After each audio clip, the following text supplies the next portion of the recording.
शीतकालीन सत्र का आगाज। मुख्यमंत्री ने वर्चुअल माध्यम से दिवंगत विधायकों को दी श्रद्धांजलि। ताबड़तोड़ गोलियों से गूंजा लक्सर। रास्ते में रोककर 2 युवकों पर कई राउंड फायरिंग। गोली लगने से एक की मौत, एक गंभीर रूप से घायल। हरिद्वार में लापता बच्ची की हत्या। रेप के बाद जताई जा रही है हत्या की आशंका। घर के सामने किराएदार पर आरोप। उत्तरकाशी में झीलों में मनमोहक दृश्य। विदेशी मेहमान ने डाला झील पर डेरा। विदेशी मेहमान ने सबका मुंह। फिर 4 डिग्री से नीचे लुढ़का पारा। उत्तराखंड में कड़ाके की ठंड से कांपे लोग। साधु की मौत। आप देख रहे हैं के न्यूज, खबरों का सारथी। उत्तराखंड के शीतकालीन विधानसभा सत्र का आगाज आज से शुरू हो गया है। हालांकि सीएम त्रिवेंद्र सिंह रावत के कोरोना पॉजिटिव होने के बाद सीएम त्रिवेंद्र सिंह रावत सत्र में प्रत्यक्ष रूप से प्रतिभाग नहीं कर सके, लेकिन सीएम ने वर्चुअल सत्र में प्रतिभाग किया। सीएम ने दिवंगत विधायक सुरेंद्र सिंह जीना, पूर्व विधायक केसी पुनेठा, सुंदरलाल मृदवाल, अनुसाया प्रसाद मेखुरी और तेजपाल सिंह पवार को श्रद्धांजलि अर्पित की। इस दौरान सभी ने भावपूर्ण स्मरण करते हुए सीएम ने कहा कि सभी ने उत्तराखंड के विकास में अहम भागीदारी निभाई है, जिसके लिए उत्तराखंड हमेशा उनका ऋणी रहेगा।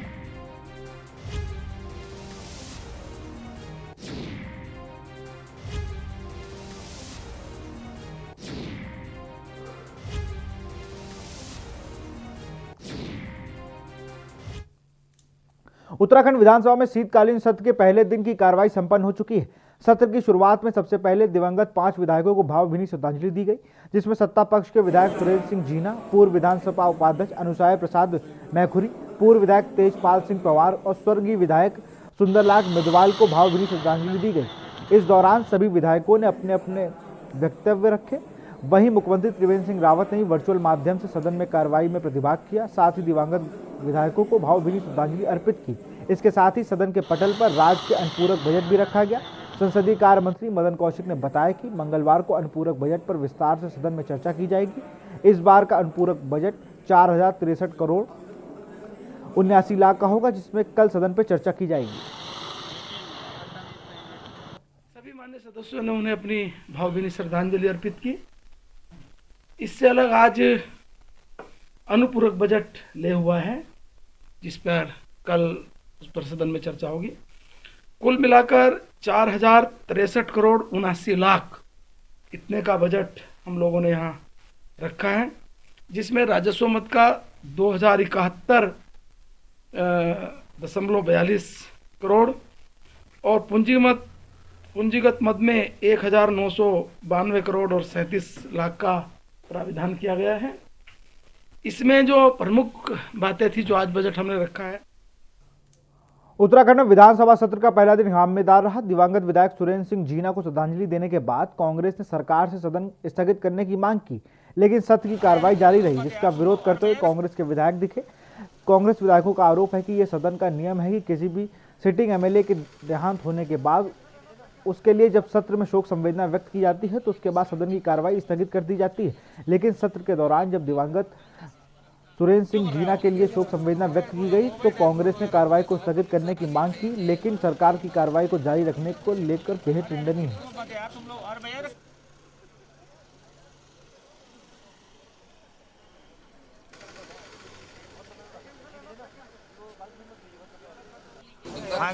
और एक सत्ता पक्ष के साथी ने पूरन ग्याल जी ने जिस बात का उल्लेख आज सदन में किया वो निश्चित ही बहुत दुख देने वाला है और आश्चर्यजनक है कि उन्होंने ये आरोप लगाया कि सरकार ने सुरेंद्र सिंह जीना के साथ अन्याय किया।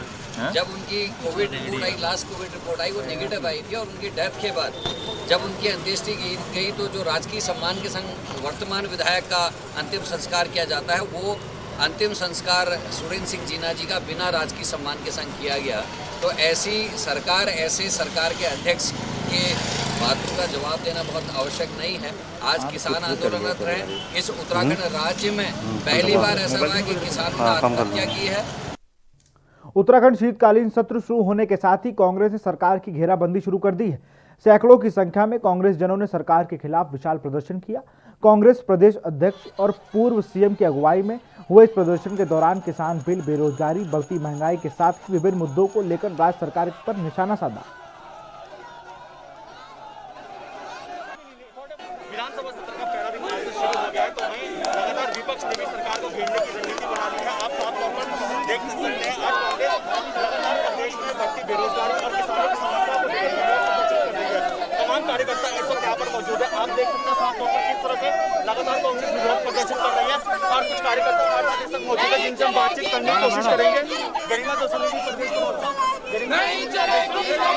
मौजूद है, उनसे बात करने की कोशिश करेंगे। किसानों की समस्याओं को लेकर प्रदेश में लगातार बढ़ती बेरोजगारी को लेकर विरोध प्रदर्शन किया जा रहा है, क्या कहना है आपका? देखिए, किसानों के ऊपर जिस तरह से दुर्दशा उनकी हो रही है, अत्याचार हो रहा है लगातार देश में और प्रदेश में, जिस तरह से यहाँ पर बेरोजगारी अपने चरम पर है, मैं आपसे कहना चाहती हूँ कि ढोल बजाने से या गाल बजाने से कुछ नहीं होता, करके दिखाना होता है। प्रदेश प्रवक्ता गरिमा दसों जी, जिनका साफ तौर पर कहना है कि 72 साल में ऐसा पहली बार हुआ है जो कि किसानों का आंदोलन इतना बढ़ चढ़कर आ गया है। कैमरा पर्सन लेक अहमद के साथ मैं अशोक कुमार, के न्यूज़ इंडिया, देहरादून। देहरादून में शुरू हुए 3 दिवसीय विधानसभा सत्र को देखते हुए डोईवाला में ट्रैफिक प्लान बदल दिया गया है। अब देहरादून से ऋषिकेश और हरिद्वार जाने वाले लच्छीवाला फ्लाईओवर से होते हुए जाएंगे, जबकि हरिद्वार ऋषिकेश के वाहन डोईवाला से वाया दूधली होते हुए कारगी चौक से ISBT देहरादून जाएंगे। 3 दिन तक विधानसभा सत्र चलने पर यह व्यवस्था लागू रहेगी। देहरादून में 3 दिन का विधानसभा सत्र चल रहा है, उसको देखते हुए आज रूट डाइवर्ट किया गया है। डोईवाला में अगर मैं रूट की बात करूं तो डोईवाला का जो ट्रैफिक है उसको वाया दूधली होकर कारगी चौक और ISBT भेजा जा रहा है। इसके अलावा जो देहरादून से आने वाले वाहन है वो वाया जो ये फ्लाईओवर बनाया लच्छीवाला का, वहाँ से भानियावाला भेजा जा रहा है। तो कुल मिला के विधानसभा सत्र को देखते हुए ये रूट डाइवर्ट किया गया है। अगले 3 दिन तक ये व्यवस्था बनी रहेगी। कोतवाल साहब यहाँ पर लगे हुए हैं, तमाम SI और पुलिसकर्मी की ड्यूटी लगाई गई है ताकि डोईवाला में जाम की स्थिति ना बने। तो विधानसभा सत्र को देखते हुए फिलहाल ये व्यवस्था बनाई गई है। अगले 3 दिन तक ये व्यवस्था जारी रहेगी। आप देख सकते हैं मेरे पीछे जो रूट है डोईवाला का, वो पूरी गाड़ियों को जो है वाया दूधली होकर जो है कारगी चौक और कारगी चौक से ISBT भेजा जा रहा है। इसके अलावा देहरादून से आने वाले सभी वाहनों को जो है जो ये लच्छीवाला में फ्लाईओवर बनाया है उस फ्लाईओवर से वाया भानियावाला होते हुए ऋषिकेश और हरिद्वार के लिए भेजा जा रहा है। तो कुल मिला के डोईवाला में जाम की स्थिति ना हो, इसको देखते हुए सारी प्लानिंग की गई है। राजकुमार गुड़ाल, के न्यूज़, डोईवाला। यहाँ रुकते एक छोटे से ब्रेक के लिए, जल्द हाजिर होंगे।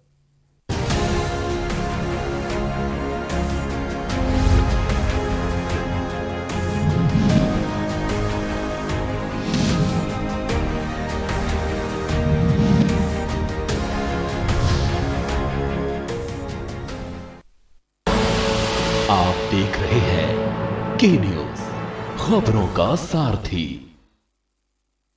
कोरोना संक्रमण को रोकने के लिए उत्तराखंड सरकार के प्रयासों में अपना योगदान दें। अगर कोरोना का कोई भी लक्षण नजर आए, जैसे खांसी, बुखार या सांस लेने में कठिनाई हो, तो डरे नहीं और न ही छुपाएं। तुरंत डॉक्टर से संपर्क करें।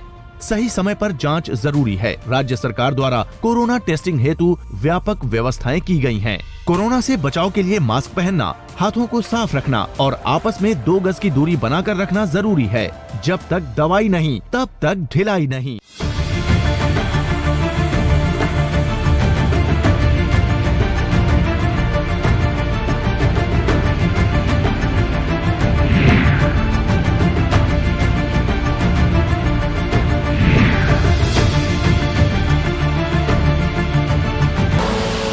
आप देख रहे हैं के न्यूज़, खबरों का सारथी।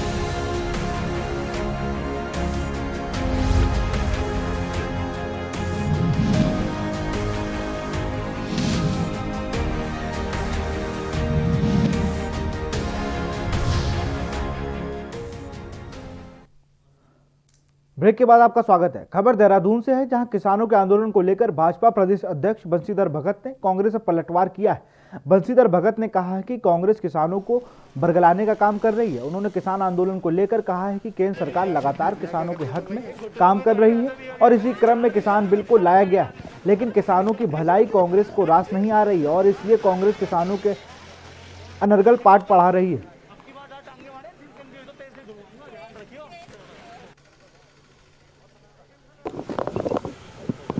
जहाँ तक आंदोलन का प्रश्न है, किसानों को गुमराह करना कांग्रेस की फितरत में है, उसके DNA में। आज तक उन्होंने किसान के हित में एक काम भी नहीं किया। आज माननीय प्रधानमंत्री जी ने किसानों की आय दूनी हो, इसके लिए एक प्रस्ताव लाए हैं। और जो प्रस्ताव का खुद कांग्रेस कह रही थी कि हम भी इसको लाएंगे, वो अनर्गल प्रचार करके किसानों को गुमराह कर रहे हैं। जहाँ तक घेराव करने का प्रश्न है, सदन में तो कोई दिखे ही नहीं मुझे। अब वो घेराव किसका कर रहे हैं, कहाँ कर रहे हैं, मुझे नहीं मालूम है। उत्तराखंड के सियासी मैदान में आपकी एंट्री हो चुकी है। अब इस पर डिबेट को लेकर ट्वीट वॉर भी शुरू हो गया। ट्वीट पर डिप्टी सीएम मनीष सिसोदिया ने क्या कुछ कहा, आपको दिखाते हैं। हम लोग उत्तराखंड के बहुत सारे लोगों से मिलते थे और उत्तराखंड से भी लोग बहुत आते थे मुख्यमंत्री जी के पास में, अरविंद केजरीवाल जी के पास में आके उनका ये अनुरोध था कि भाई दिल्ली में जिस तरह के काम किए हैं उत्तराखंड में भी आम आदमी पार्टी को आना चाहिए, चुनाव लड़ना चाहिए, चुनाव लड़के सरकार बना के बिजली, पानी, शिक्षा, स्वास्थ्य, रोजगार, इलाके का डेवलपमेंट, उन पे जो काम दिल्ली में हुए हैं वो होने चाहिए वहाँ पे। तो सारी चीज़ों को समझते हुए अरविंद केजरीवाल जी ने चुनाव लड़ने का ऐलान किया कि आम आदमी पार्टी उत्तराखंड की सभी सीटों पे चुनाव लड़ेगी। और उसके बाद से मैं 2 बार अभी व्यक्तिगत रूप से, और हमारे पार्टी के प्रभारी और सब लोग तो वहाँ काम कर ही रहे हैं, अच्छी टीम खड़ी हो रही है उत्तराखंड में, काफ़ी सीनियर लोग जुड़ रहे हैं धीरे धीरे और लोग भी जुड़ेंगे। तो मैं गया हूँ, जनता से मिला हूँ, तो वहाँ जनता की यही शिकायत है साहब कि मुख्यमंत्री त्रिवेंद्र सिंह रावत जी ने कोई काम नहीं किया। पिछले 4 साल से वहाँ पे कांग्रेस के मंत्रियों की और बीजेपी के मुख्यमंत्री की मिलीजुली सरकार चल रही है, तो वहाँ कोई काम नहीं हुआ। तो 0 वर्क चीफ मिनिस्टर उनको कह रहे हैं लोग वहाँ पे। सर, तो कितनी सीटों पर आप लोग तैयारी कर रहे हैं? सभी 70 सीटों पे चुनाव लड़ेंगे। सर, वहाँ पे जाके आपने चैलेंज किया कि मुख्यमंत्री जी 5 ऐसे कामों को गिना दी जो राज्य के लिए उन्होंने किया है। इस पर उनके मंत्री ने कहा 5 या वो 100 काम गिना सकते हैं। मुझे बहुत खुशी है कि मदन कौशिक जी जो त्रिवेंद्र सिंह रावत जी की सरकार में सीनियर मिनिस्टर हैं और 4 बार से हरिद्वार के विधायक भी रह चुके हैं, उन्होंने इस चुनौती को स्वीकार किया है। उन्होंने ऑफर किया है मुझसे बातचीत करने के लिए कि वो अपनी सरकार के काम पर चर्चा करने के लिए तैयार हैं। मैं उनके इस ऑफर को स्वीकार करता हूं और मैं उनसे रिक्वेस्ट करता हूं कि आप जगह और समय बता दीजिए कब चर्चा करना चाहेंगे, कब और किस जगह चर्चा करना चाहेंगे। मैं आना चाहूँगा इस बातचीत के लिए। मैं चाहूँगा कि त्रिवेंद्र सिंह रावत जी ने उत्तराखंड के लोगों के लिए शिक्षा पर, स्वास्थ्य पर, बिजली पर, पानी पर, उनके रोजगार पर जो काम किए हैं, अगर किए हैं तो उन पर चर्चा होनी चाहिए। लोगों के सामने भी समझ में आना चाहिए कि भाई क्या काम हुए हैं और क्या नहीं हुए हैं। तो मैं उनके इस ऑफर को बहुत सम्मान के साथ स्वीकार करता हूं और मैं उनसे रिक्वेस्ट करता हूं कि आप बता दीजिए कब और कहां आना है, कितने बजे आना है, ताकि हम इस पर चर्चा कर सकें कि त्रिवेंद्र सिंह रावत जी की सरकार ने उत्तराखंड के लोगों के लिए क्या काम किए हैं। डोईवाला में भाजपा के अनुसूचित जनजाति मोर्चा के नगर मंडल अध्यक्ष दीपक कुमार को बनाए जाने पर भाजपा नेताओं ने हाईकमान का आभार जताया है, तो वहीं मुख्यमंत्री को भी धन्यवाद दिया है। डोईवाला भाजपा के अनुसूचित जाति मोर्चा मंडल अध्यक्ष की जिम्मेदारी मिलने के बाद दीपक कुमार ने कहा कि वह संगठन की उम्मीदों पर खरा उतरने का प्रयास करेंगे और संगठन को मजबूत कर आगामी विधानसभा चुनाव में भाजपा को जिताने का काम करेंगे। डोईवाला के दीपक कुमार को अनुसूचित जनजाति मोर्चा का मंडल अध्यक्ष की जिम्मेदारी मिलने पर भाजपा कार्यकर्ताओं ने खुशी जाहिर की है और नगर में जुलूस निकालकर अपनी खुशी का इजहार भी किया। इस अवसर पर डोईवाला नगर मंडल भाजपा के अध्यक्ष विनय कंडवाल और वरिष्ठ युवा भाजपा नेता रोहित छेत्री के साथ सैकड़ों भाजपा कार्यकर्ता मौजूद रहे।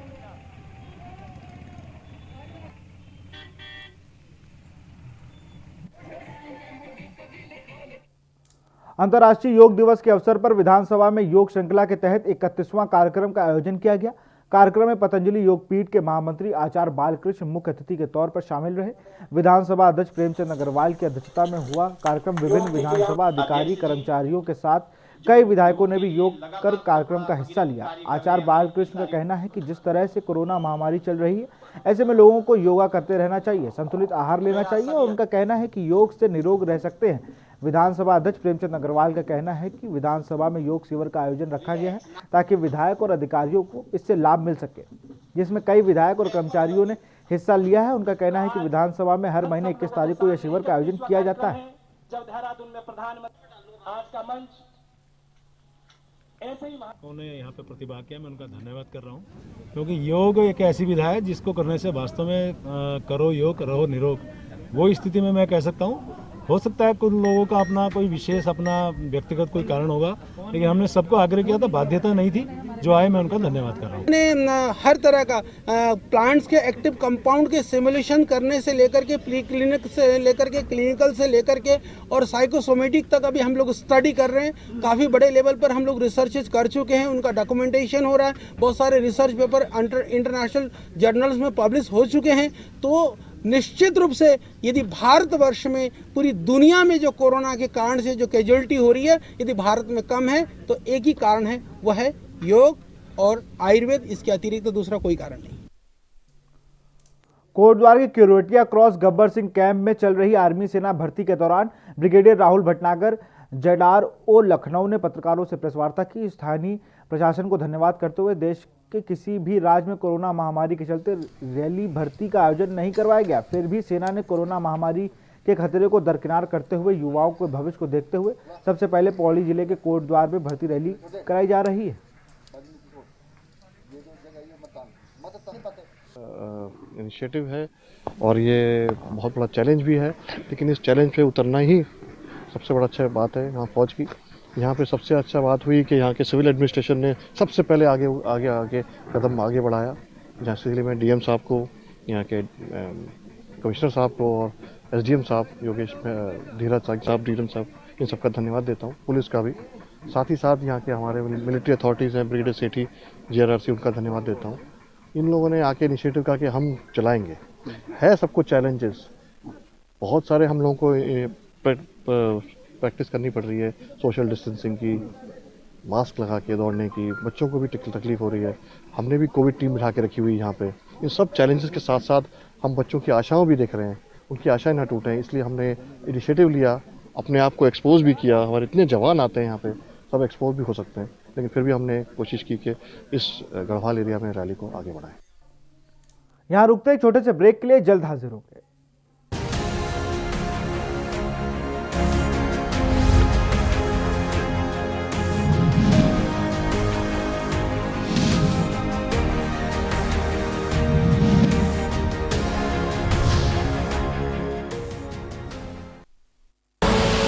आप देख रहे हैं के न्यूज, खबरों का सारथी। कोरोना संक्रमण को रोकने के लिए उत्तराखंड सरकार के प्रयासों में अपना योगदान दें। अगर कोरोना का कोई भी लक्षण नजर आए, जैसे खांसी, बुखार या सांस लेने में कठिनाई हो, तो डरे नहीं और न ही छुपाएं, तुरंत डॉक्टर से संपर्क करें।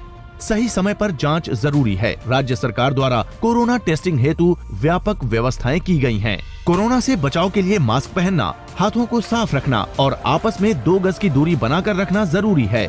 जब तक दवाई नहीं, तब तक ढिलाई नहीं। लम्हे छोटे से ये जिंदगी से भरे, इन्हें हाथों में भर ले और जी ले जरा। मुसाफिरा तू है चला, मुसाफिरा रे। छोटे छोटे लम्हों का अनोखा सफर, कमला पसंद, अनोखा स्वाद। आप देख रहे हैं के न्यूज, खबरों का सारथी।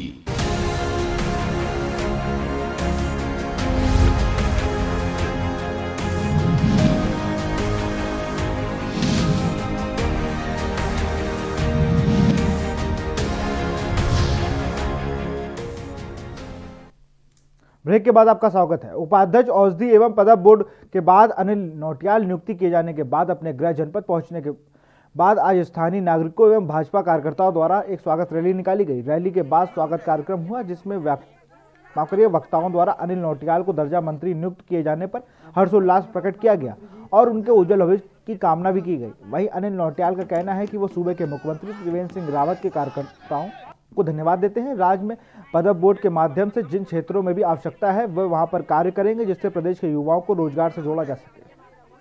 सबसे पहले तो भारतीय जनता पार्टी प्रदेश नेतृत्व का, अपने जिले के सभी नेताओं का और माननीय मुख्यमंत्री जी का विशेष रूप से आभार व्यक्त करना चाहता हूं, धन्यवाद करना चाहता हूं कि उन्होंने इतना विश्वास हम पे किया है। ये जिम्मेदारी मुझको मिली है और ये जिम्मेदारी सभी लोगों के सहयोग से मिली है। सीमांत क्षेत्र खटीमा में बैकयार्ड कुटकुट योजना के तहत पशुपालन विभाग ने सैकड़ों लाभार्थियों को मुर्गे के चूजे, मुर्गे के दाने, दवाइयां और जाल वितरित किए। आयोजित कार्यक्रम में 170 लाभार्थियों को इस योजना का लाभ दिया गया, जिसमें बरी, चंदेली, नोगवा, ठग्गू, खिलाड़िया, नासिर के लगभग 80 लाभार्थियों को ग्राम प्रधान बरी कौशल और ललिता देवी ग्राम प्रधान नौगावा ठग्गू की उपस्थिति में दिया गया। इनके का वितरण किया गया। पशु चिकित्सा अधिकारी संजीव शर्मा ने बताया कि जल्द ही और लोगों को इस योजना का लाभ दिया जाएगा। पशु चिकित्सा अधिकारी ने बताया कि इस योजना से घर के पास पड़ी खाली जगह में बेरोजगार कुक्कुट पालन कर सकते हैं और अपना रोजगार कर सकते हैं। कार्यक्रम के माध्यम से बेरोजगारी की मदद कर रोजगार देना होगा। इस कुक्कुट पालन करने वालों को निःशुल्क दवाइयों, समय समय पर ट्रेनिंग पशुपालन विभाग द्वारा दी जाएगी। योजना है, इसका नाम जैसा कि नाम है बैकयार्ड कुक्कुट योजना। बैकयार्ड का मतलब जो घर का पिछवाड़ा होता है उसमें कुछ एक्टिविटी के लिए, जैसे मुर्गी एक्टिविटी के लिए हमारे विभाग द्वारा 50 मुर्गी, दाना, जाली, दवाइयाँ एक यूनिट में प्रोवाइड करी जाती है एक लाभार्थी के लिए। वो इसको पाले और इससे जो भी उसको मतलब एक तरीके से प्रोत्साहन के लिए हम दे रहे हैं इनको। तो प्रोत्साहन करके अगर उसको बढ़िया लगता है तो वो आगे भी ये मतलब कार्यक्रम कर सकता है, चला सकता है अपने, बिल्कुल टोटल निःशुल्क। उधम सिंह नगर के जिले खटीमा नगर पालिका में अध्यक्ष ने प्रेस वार्ता कर नगर पालिका में फर्जी नियुक्ति का मामला उजागर किया है। नगर पालिका खटीमा सप्ताह भर से वेतन को लेकर पर्यावरण मित्रों का प्रदर्शन जारी है, तो वहीं नगर पालिका अध्यक्ष सोनी राणा ने अपने निजी आवास पर वार्ड सभासदों के साथ एक प्रेस वार्ता कर बताया कि नगर पालिका में कार्यरत पर्यावरण मित्र व कुछ कर्मियों की नियुक्ति फर्जी हुई है, जिसकी जांच शासन स्तर पर चल रही है। पालिका में अवैध नियुक्ति की जांच चल रही है। मेरे पास सभासदों द्वारा शिकायत आई थी कि अवैध नियुक्तियां की गई हैं, जिसके लिए मैंने अधिशासी अधिकारी को लेटर भी लिखा कि इनमें जांच की जाए। इसी जो जांच मैं करवा रही हूँ इनसे शुद्ध होकर ताकि ये जांच मैं ख़त्म करा दूँ, इसलिए ये बेबुनियादी अपनी मांगे लेकर मुझ पर दबाव बना रहे कि मैं इन जांचों को ख़त्म कर दूँ। ये आया था कि कुछ कर्मचारी जो हैं नगर पालिका में इनकी अवैध नियुक्ति होती है। इनकी हमने जांच की मांग अध्यक्ष महोदय से की। अध्यक्ष महोदय ने उस जांच के लिए लेटर अधिशासी अधिकारी को लिखा और आज दिनांक तक उनकी अभी जांचें नहीं हुई हैं। कुछ यहाँ जो कर्मचारी हैं वो दबाव बना रहे हैं कि ये जांचें वापस ले ली जाए और उसमें संतोष कुमार गौरव जो हैं वो। और सीधे आपको ले चलते हैं वाराणसी, जहां काशी विश्वनाथ मंदिर के दर्शन करने पहुंचे सूबे के मुख्यमंत्री योगी आदित्यनाथ।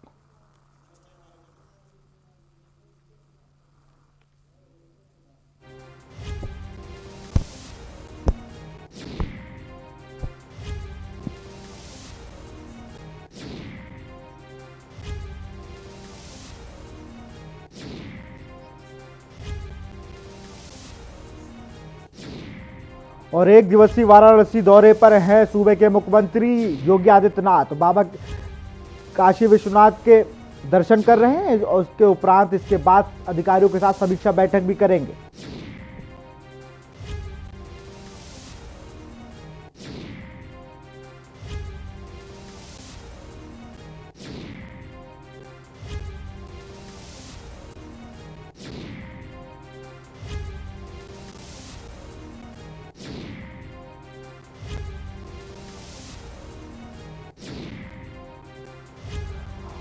मुख्यमंत्री योगी आदित्यनाथ पहुंचे हैं काशी विश्वनाथ, जहां पर वो मंदिर में दर्शन कर रहे हैं, काशी विश्वनाथ के दर्शन कर रहे हैं। इसके बाद वो अधिकारियों के साथ समीक्षा बैठक भी करेंगे और सीएमओ और तमाम ऐसे अधिकारियों के साथ कोविड प्रोटोकॉल, जो कोविड की गाइडलाइन है उनको भी पालन किया जा रहा है मंदिर में, आप देख सकते हैं। इसके बाद वो अधिकारियों से कोविड पे भी वाराणसी में चर्चा करेंगे, उन पर उनकी भी बैठक करेंगे।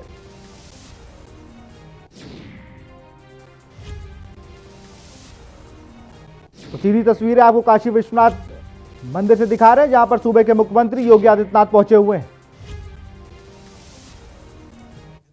फिलहाल इस बुलेटिन में इतना ही। देखते रहिए के न्यूज़ इंडिया। नमस्कार।